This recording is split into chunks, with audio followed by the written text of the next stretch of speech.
Hey guys, it's Paul Jang with Land Capitalism. Today's video is about getting passive income with land investing. What is that like? What's the time spent? All that stuff. So here's the breakdown. Land investing is one of the most, in my opinion, profitable things you can do for um, your money.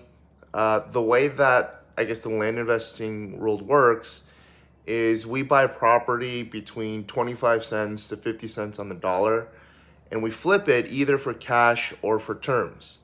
Now, with the passive income portion of the deal, it really happens for most land investors with owner financing deals. There's some that might do a lease or, a hunting lease, maybe some signage or some other stuff, a farm lease, but almost 99% of land investors just sell it for terms. And, the end buyer will put a mobile home on it. They just want it for recreational use. They want, an RV on it. They want a farm on it, whatever it is. You sell it on owner financing terms. That basically just means that you become the bank. And the typical deal that I found is that, we would put something up between $1,000 to $5,000 and just 4x the amount. So if you buy something for $5,000, you're looking to sell it for $20,000. That's $15,000. I usually charge 6%. I've heard of land investors charging more than that, closer to 10%. It's just whatever the, end buyer is going to be willing to put down, and then their monthly terms. So usually the way I found it is like the longer you, stretch that amount, the more amount of interest you'll earn, but your monthly amounts will be smaller. So what I've kind of typically found is that I'll get between $100 to $500, depending on the property and how quickly they want to pay it off, per deal. And then when you start stacking that, a couple deals at a time, it starts becoming a sizable amount. Most of the land deals that we try doing, if it's a cash deal, we're able to pull our money like pretty quickly. For these smaller deals, I try to set it up that we get most of our money back in the down payment, wherever possible.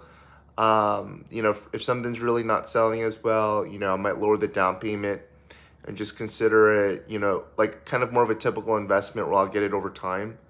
But even in those situations, I'm getting my money back in a year or two, and then everything else, like 6-7 years down after that, is just pure profit. But when you start stacking on it, this is how, at least for my wife, she was able to quit. I'm quitting my job this year, and in 2022, we're going to be looking at some other things. So it's been a way for us to get out of that 9 to 5 and, have some kind of residual income.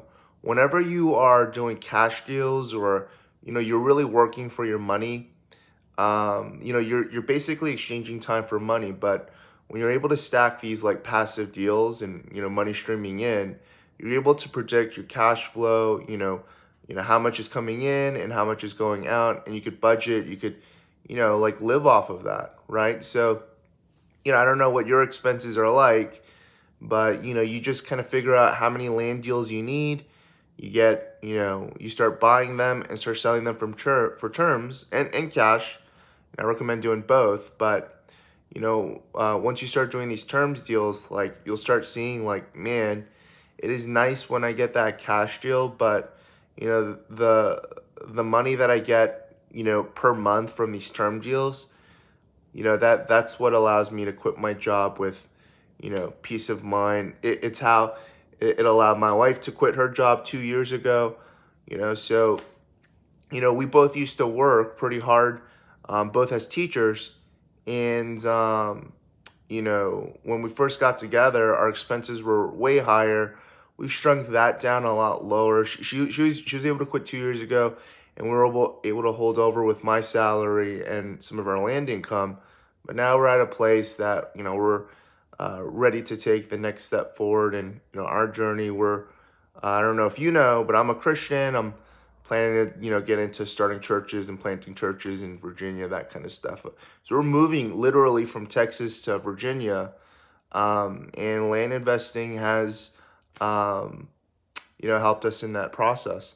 So yeah, whatever, scenario you're at, you need to play with the numbers, figure out how many land deals you need to do, and just start working the business. I spend 2 hours a week on it, if that, at this time.